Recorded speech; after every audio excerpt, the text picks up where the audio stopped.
Iglesia ni Cristo. Kaya tayo wag paaagaw sa diablo. Kailangan maging matapang, kailangan maging malakas sa mga pagsubok sa ating buhay.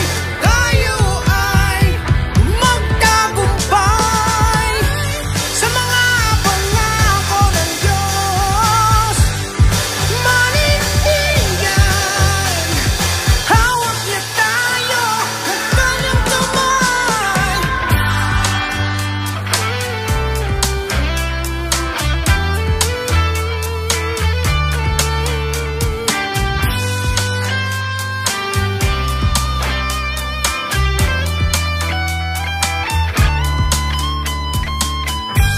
Hanggang wakas man